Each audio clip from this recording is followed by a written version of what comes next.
오늘은 삼국지 38번째 이야기를 해보도록 할 거예요. 지난 시간에는 제갈량의 1차 북벌을 순조롭게 막아낸 위나라가 자신감이 가득 차올라 무리하게 감행했던 오나라 정벌에서 육손과 주방의 활약으로 조휴의 10만 대군이 무참히 깨져버린 탓에 위나라의 국력이 감소하고 오나라의 기세가 등등해지는 결과를 낳았다더라까지 이야기를 했었죠. 그리고 이렇게 위나라의 국력이 약해진 228년, 태화 2년, 건흥 6년, 황무 7년 12월 겨울, 위나라가 약해진 틈을 타 촉한의 군대가 다시 공격을 감행합니다. 이것이 바로 제갈량의 2차 북벌 되시겠습니다. 사실 2차 북벌은 1차 북벌을 실패한 이후 1년도 채 되지 않은 상태로 시작했기 때문에 애당초 촉한의 입장에서도 이걸로 뭘 해보겠다라는 느낌보다는 너무 오나라와 전면전을 펼치고 있으니까 야 우리도 있다 이런 식으로 압박을 주면서 실질적으로 위나라와 1대1 전면전을 펼치고 있던 오나라의 부담을 줄여주면서 위나라에게 정신적인 부담을 가하게 하려는 느낌이 강했어요. 하지만 물론 그렇다고 해서 촉한의 군대가 그냥 보여주기식만의 시위를 하진 않았고 나름의 계획을 가지고 진군하게 되는데, 이 코스가 바로 연의를 읽는 삼국지 독자들에게 대단한 충격을 가져다준 바로 그곳 진창 코스였습니다. 진창이 어디인고 하니 1차 북벌 당시 조온이 활약했던 기곡 부근의 지역입니다.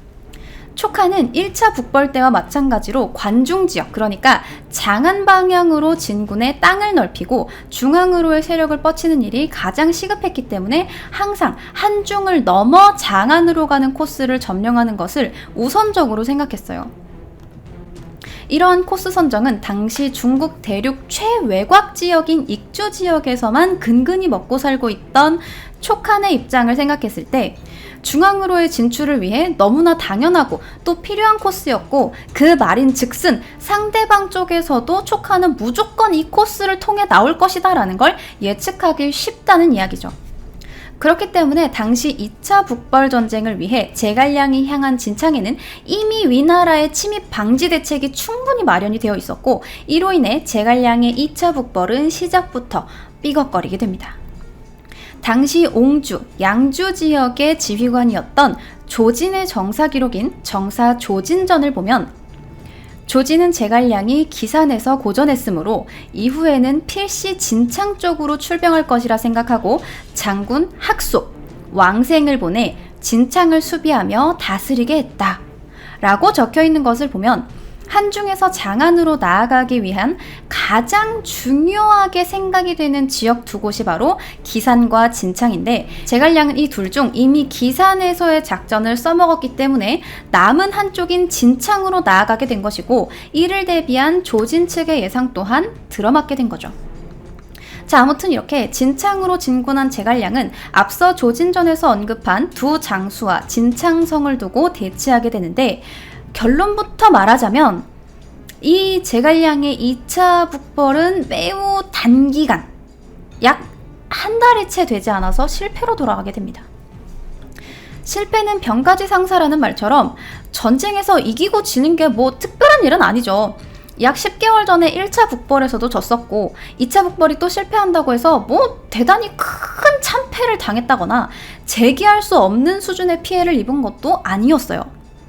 그런데 이 삼국지 독자들은 2차 북벌 전쟁에 대해서 꽤나 큰 존재감을 느끼는데, 그것이 바로 이 진창이라는 곳에서 제갈량에게 일생일대 사건이 벌어졌기 때문입니다.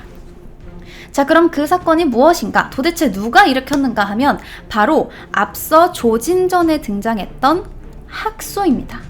자, 학소, 그는 누구인가? 학소는 연의에서 키가 9척에 팔이 원숭이처럼 길어서 활을 잘 쏘았다고 묘사가 되는 인물로, 당시 9척이면 약 2m의 키를 가진 거한으로 묘사가 되는 셈인데, 실제 정사에서는 뭐 키가 9척이다 8척이다 라는 말은 없이 학소는 사람됨이 웅장했다 정도로만 표현하고 있는 것을 보면 연희의 기록처럼 막 엄청 말도 안 되는 그런 거인 같은 모습은 아니었던 것 같지만, 능력만큼은 연희와 정사 모두에서 인정받을 만한 인물이어서 어릴 때부터 웅장한 체구를 활용해 전쟁에서 공을 꽤나 빠르게 세워서 진급한 케이스였고, 하서 지방의 수비 임무를 맡은 지 10년쯤 되었을 때는 이민족과 한족이 두루 따르는 유능한 지휘관이었다고 합니다. 아무튼 제갈량의 2차 북벌이 시작되기 약 6, 7개월 전, 위나라 장수 조지는 이미 예견된 제갈량의 진창 공략을 막기 위해 학소에게 진창에 성을 쌓아둘 것을 명하고, 학소는 그 능력을 10분 활용해 진창성을 만듭니다. 여기서 학소가 직접 진창 지역의 방어시설을 만들었다는 것은 몇 달 뒤에 제갈량이 공격해왔을 때 방어시설의 강약과 효용성, 그리고 지리적인 이득을 모두 꿰고 있는 상태로 싸울 수 있었다는 강점으로 작용하게 되고, 수만 명을 이끌고 온 제갈량의 북벌 군대를 1000여 명에 불과한 병력으로 막아내는 어마어마한 전공을 세우는데 일조하게 되죠. 사실 제갈량의 병력을 막아냈다는 것 자체는 그렇게 충격적이지 않아요. 그쵸? 막기도 하고 뚫리기도 하고 그런 게 공성전이죠. 그런데 이 학소가 제갈량의 북벌군을 어떻게 막아내었느냐 하는 과정을 보면 학소에 대한 생각이 조금은 달라지실지도 몰라요. 자, 그러면 정사 학소전에 기록된 제갈량과 학소의 전쟁 장면을 함께 읽어보면서 과연 학소가 어느 정도 인물이었는지 한번 살펴봅시다. 제갈량이 진창을 포위했을 때 학소와 같은 고향 사람인 근상을 시켜 성 밖 멀리 떨어진 곳에서 학소를 설득하게 했다. 학소가 망루에 올라 근상에게 말했다. 위나라의 법규가 어떤지 경이 익히 알 것이고 내가 어떤 사람인지도 잘 아실 것이오. 나는 위나라에서 은혜를 입어 문호가 귀하게 되었으니 경이 무슨 말을 할지언정 오직 죽음을 각오할 뿐이오. 제갈량에게 돌아가 빨리 공격하라고 전해주시오. 근상이 학소의 말을 제갈량에게 고하자 제갈량은 다시 근상으로 하여금 재차 학소를 설득해 하여 대적할 수 없는 군사로 헛되이 파멸을 자초하지 말라고 했다. 학소가 근상에게 말했다. 전에 한 말로 이미 정해졌소. 나는 경을 알아도 내 화살은 경이 누군지 모르리. 이에 근상이 물러났다. 제갈량은 자신의 병력은 수만인데 학소의 병력은 겨우 1000여 명에 불과하고 또 동쪽으로부터 구원군이 급히 도착할 수 없다 생각해 병사를 이끌고 진군해 학소를 공격했다. 운제와 충차로 성에 다가가자 학소는 불화살을 쏘아 운제를 불태웠고 사다리 위에 있던 군사가 모두 불타 죽었다. 또 학소는 밧줄로 돌절구를 묶어 충차에 떨어뜨리자 충차가 두 동강 났다. 이에 제갈량은 100척 높이의 정란을 만들어 성 안으로 활을 쏘게 하고 흙으로 참호를 메꾸고는 곧바로 성을 기어오르게 했다. 이에 학소는 성 안에 이중으로 담장을 쌓았다. 제갈량이 다시 땅을 파 성 안으로 뛰어들려 하자 학소는 성 안에 가로로 땅을 파 이를 막았다. 밤낮으로 서로 공격하고 20여일을 겨루었는데 제갈량이 더 이상 방책이 없고 때마침 위나라의 구원군이 도착하자 제갈량은 군을 이끌고 퇴각했다. 자, 여기서 운제는 성을 공격할 때 사용하는 높은 사다리 형식의 공성기기, 충차는 성문이나 성벽에 부딪혀서 공격하는 수레 형식의 공성기기를 말하고, 정란은 올라갈 수 있는 다락방 같은 걸 수레에 올려가지고 높은 곳에서 공격할 수 있게 만드는 공성병기를 말합니다. 자, 어떤가요? 고향 친구를 보내서 회유를 해도 충성을 다해야 된다고 거절을 하고, 제갈량이 수만의 병사를 활용해서 충차에 운제에 정란에 별거 다 동원하고 막 땅을 파고 벽을 기어오르고 해도 겨우 1000여 명의 병력으로 그 모든 수를 막아내는 학소. 물론 반대되는 제갈량전의 기록을 보면 딱히 학소를 이길 수 없을 것 같아서 퇴각을 했다기보다는 1차 북벌에서 얼마 되지 않은 상태에서 틈을 노려서 급하게 감행한 북벌이었던지라 보급이나 물자가 충분하지 않았고, 실질적으로 이겨야 할 것이 진창을 방어하고 있는 학소 뿐만 아니라 그 배후에 있는 조진의 본대까지 이겨야 실익을 얻는 셈이었던 촉한의 입장에서 20일간의 전투에서 많은 시간과 물자를 소진한 만큼 이쯤에서 빼는 게 손해가 적겠다라는 판단이었을 것으로 보이긴 합니다만, 병력적으로 우위에 있는 제갈량이 전력을 다해 싸웠는데도, 즉 꽤나 유리한 상황에서 이러저러한 계책을 활용해 싸웠는데도 불구하고 패배한 거의 유일무이한 전투가 이 진창에서의 전투이기 때문에 연희에서는 소설의 재미를 위해 이 극적인 장면을 그냥 넘어가지 않았고,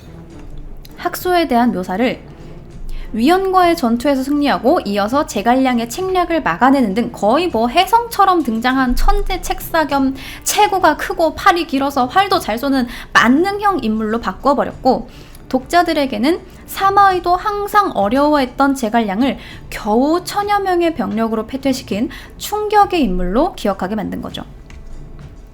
다만 연희는 아무래도 촉한 정통론에 근거한 제갈량에게 대단히 편파적인 소설인지라 우리 제갈량님이 겨우 학소 따위에게 지다니 대갚아줄 테다 라는 느낌에서 정사에는 없는 이벤트를 하나 만들어냈고, 이후 제갈량이 진창성을 재공격하자 병상에 누워있던 학소가 겁을 먹어 죽었다더라 라는 너무 말도 안 되는 이야기가 추가가 되었는데, 제갈량을 옹호하는 입장에서야 이랬으면 기분이 좋았었겠지만 실제 정사에서는 학소는 제갈량을 막은 이후 그 공로를 인정받아서 제후에 올랐고 죽을 때까지 편하게 먹고 마시고 즐기다가 죽었답니다. 제갈량의 리벤지 매치? 병상에 누워있다가 놀래서 죽었다? 그런 건 다 소설이다 이거죠. 자, 아무튼 이렇게 짧고 허무하게 2차 북벌이 마무리되고, 사실 이쯤 되면 애당초 의도 자체도 뭔가를 해보라기보다는 찔러보기에 가까웠으니까 이 정도면은 기간도 짧고 의도도 그렇고 한 1.5차 북벌이 아닌가 싶긴 하지만, 남들이 다 2차 북벌이니까 2차 북벌이라고 불리는 이 두 번째 북벌이 마무리가 되고, 채 반년이 지나지 않은 229년 태화 3년 건흥 7년 황무 8년, 제갈량은 승부는 3세번이라고 했던가 세 번째 북벌을 감행하게 됩니다. 하지만 앞선 두 번의 북벌과는 다르게 3차 북벌은 전면전의 성격보다는 기습 공격의 성격이 강했기 때문에 군사를 우르르 몰고 가서 위나라와 한번 붙자 라는 느낌보다는 근접 지역 중 전략적 가치가 있음에도 불구하고 대비가 덜 되어 있던 두 지역인 은평군과 무도군을 빠르게 점령해서 차후에 있을 전면전에서의 입지를 공고히 하는 정도로 싸움이 진행되었고, 기습의 성격이 강한 만큼 실제로 싸움 기간이 길지 않아 이 세 번째 북벌은 229년 봄중에 마무리가 되었고, 촉한의 영역이 중앙으로 건너갈 수 있는 발판을 맞이함에 따라 덩달아 동맹관계인 오나라의 입지가 상승하는 상황이 찾아오게 됩니다. 자, 그리고 드디어 강성해진 세력을 등에 업고 오나라의 손권이 황제에 오르니 이때가 바로 229년 태화 3년 건흥 7년 황무 8년, 아니 황룡 원년 4월 7일의 일이었습니다. 손권이 이렇게 황제의 자리에 오르게 되자 사실 싸우고 있는 위나라는 그렇다 치고 자칭 한나라의 뒤를 이어서 정통성을 확보하고 있다고 떠들고 있던 촉한은 오나라의 이러한 선택이 마냥 달갑지만은 않았습니다. 물론 두 나라가 영원히 함께할 거라는 생각은 아니었겠지만, 적어도 둘이 동맹을 맺을 당시에는 오나라는 오왕의 땅이었기 때문에 손권의 행보가 한나라의 뒤를 잇는다는 촉한의 행보와 딱히 대립되지 않았었지만, 이제 하늘 아래 하나뿐이어야 한다고 생각되는 중국 대륙의 황제가 3명이나 되고 심지어 그 둘이 동맹이라는 건 대단히 모순적인 상황을 만들어낸 거죠. 때문에 촉한에서는 다들 손권과 이제 연을 끊고 이거 동맹도 다 끊어야 되는 거 아닙니까? 자식들이 아주 그냥 오냐오냐 해주니까 근본도 없는 것들이 황제를 한다고 설치네. 아, 진짜 꼴배기가 싫어서 라는 의견이 대다수를 차지하게 되고, 황제 유선이 그 의견에 그닥 반대하지 않음에 따라 위나라에 대항했던 두 나라의 동맹이 거의 깨지는 수준까지 치닫게 되죠. 하지만 그렇게 되면 득을 보는 건 위나라뿐이에요. 오나라와의 동맹이 깨지는 순간 위나라가 삼국을 통일할 것은 불보듯 뻔한 일이었기 때문에 언제나 그렇듯 나타나는 이 위기의 순간에 나타나는 촉한의 수호자 제갈량님이 나타나서 이 상황을 깔끔하게 마무리하게 됩니다. 이 손권의 황제 등극과 관련된 기록은 한진춘추에 기록되어 있는데 그 내용을 읽어보면 229년 건흥 7년 손권이 존호를 칭하고 그 신하들이 2명의 황제가 서게 된 사정을 와서 알렸다. 의논하는 자들이 모두 손권과 교류하는 것은 무익하고 명분도 불순해지므로 이제 맹호를 끊어야 한다고 했으나 제갈량이 말했다. 손권이 찬역할 마음을 품은 지 이미 오래이나 국가에서 그것을 알고도 그간 추궁하지 않은 것은 위나라를 상대함에 있어 군을 나누어 협공할 수 있는 도움을 얻기 위해서였소. 지금 만약 공개적으로 관계를 끊는다면 우리에 대한 원한이 필시 깊어질 것이니 응당 군사를 옮겨 동쪽을 치고 그들과 더불어 힘을 겨루어 오나라 전부를 정리한 후에야 비로소 중원토벌을 논의할 수 있을 것이오. 저들은 아직 현명한 인재가 많고 장수와 재상들이 화목하여 하루아침에 평정할 수 없을 것이니 오랜 기간 동안 서로 군대를 대치하고 시간을 소모하는 것은 북쪽의 적으로 하여금 큰일을 이루도록 하는 것이니 좋은 방법이 아니오.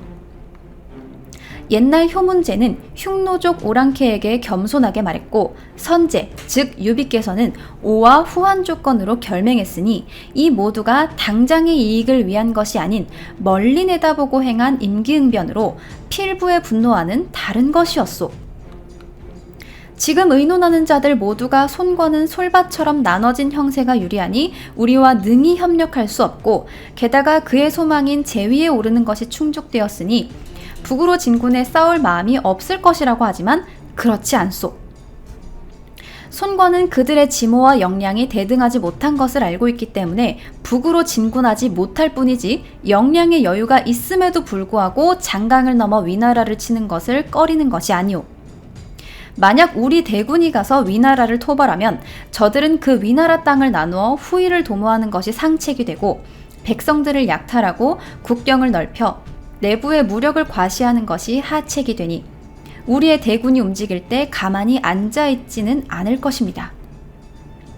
만약 그들이 움직이지 않고 우리와 화목하면 우리가 북벌할 때 동쪽을 돌아보며 근심할 필요가 없고 반대로 위나라는 하남의 군사를 모두 서쪽으로 돌릴 수 없이 동쪽 또한 항시 방비해야 하니 이것이 우리에게 이로운 점이며 또한 그 이점은 큰 것입니다. 손권의 참남한 죄는 드러내놓고 따질 일이 아닙니다. 결국 이 말을 듣고 사신으로 진진을 보내어 손권이 존호를 칭한 것을 경하하게 했다.